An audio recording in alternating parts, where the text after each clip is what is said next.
The millionaire's son had always been sick until the nanny discovered something hidden beneath his bed. Don't forget to comment which country you are watching from. From her very first week, Marina sensed that something in the Beltran household didn't breathe quite right. Tomás, the businessman's only son, woke up exhausted every morning with deep dark circles under his eyes and a faint tremor in his hands that no doctor had been able to explain. Mr. Beltran lived on the edge of despair, his gaze lost somewhere between guilt and anguish. One morning, Marina entered the boy's room and found him lying still, staring at the ceiling as if afraid to move. When she approached, Tomás lifted a trembling finger and pointed beneath the bed. He didn't say a word, but his silence was heavier than any scream. Marina leaned down to look, only shadows and dust. Still, a cold shiver crawled up her spine. Later that day, Tomás gathered the courage to speak.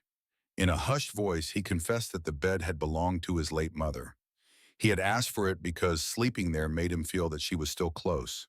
Blinded by grief, Mr. Beltran agreed without a second thought. That was when the boy began to fall ill. That night, while Mr. Beltran argued over the phone with yet another frustrated specialist, Tomás once again pointed toward the darkness under his bed. Marina didn't want to alarm him, but his insistence was too strong to ignore. When he finally fell asleep, she returned quietly, lifted a corner of the mattress, and reached beneath it. Her hand hit something wooden. She pulled slightly. A box. She couldn't get it out completely, but she felt its weight, something that didn't belong there. The next morning, Tomás was worse. Dizziness, nausea, silent tears rolling down his cheeks without explanation. Mr. Beltran, devastated, whispered, "This house is becoming his tomb." Marina had never seen him so broken. That was when she told him about the box. The millionaire's eyes widened with a mixture of fear and recognition. "A box?" he repeated, as if the word stirred a memory he wished had stayed buried. "We need to open it," Marina insisted. "Something is affecting the boy, and it isn't physical." That afternoon, they moved the bed. Tomás, half asleep, relaxed the moment the bed was pulled away from him. Once they pushed it far enough, the box came into view, a dark wooden chest, old, covered in a thin layer of dust. Marina lifted it carefully. Mr. Beltran stepped back, as though the object had dragged a painful piece of the past into the present. "That box," he murmured. "My wife never let me touch it." Marina opened it just a little. Inside, she saw a pale glimmer, the edge of an old picture frame. Tomás murmured, barely awake, "I don't want it near me." That was all Marina needed to know. Something inside that chest was draining the child's life. They knelt in front of it. The millionaire's hands trembled. Marina lifted the lid a bit more. The room's atmosphere thickened, as if the air had grown heavier. Inside lay a yellowed letter and a completely dried black flower. "This shouldn't be here," he whispered. A strange silence surrounded them, the kind that comes before a truth no one wants to hear.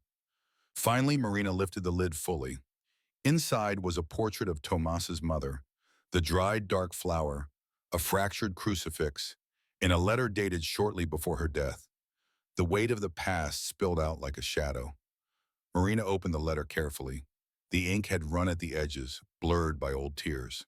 She read aloud in a soft voice, "To whoever sleeps in this bed, may you feel my emptiness, breathe my sadness, and know the shadows that walk beside me."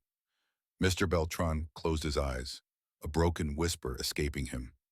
"She wrote this while I was away on business. I never saw her loneliness." Marina understood. The woman had left behind more than a message. She had left a trail of pain that had unintentionally begun devouring her son. The words weren't meant for Tomás. They were meant for his father. Tomás took a deep breath, his first calm breath in days.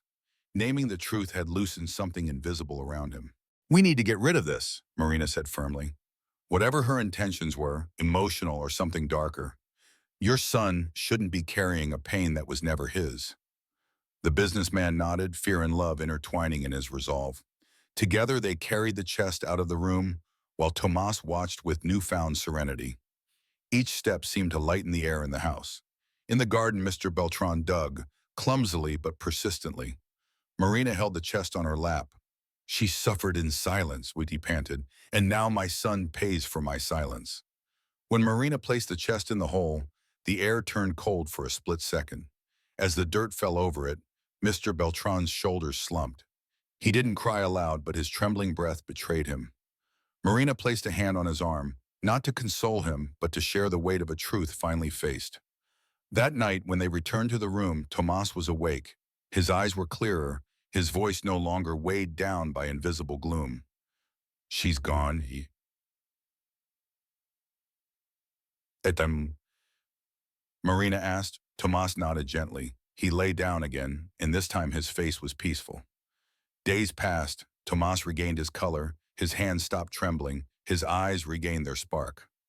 The doctor, astonished, said the boy seemed freed from an inexplicable stress. But Marina knew better. It wasn't stress. It was a borrowed grief, one that had finally been set to rest. One afternoon, while Tomás played in the garden, he ran toward them holding a white flower. "It's for you," he told Marina.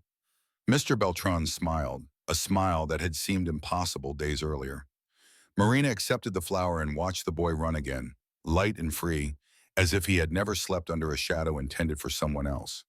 In that moment, both Marina and the millionaire understood that silent wounds can destroy, but they can also be healed when someone brave decides to face what others choose to ignore.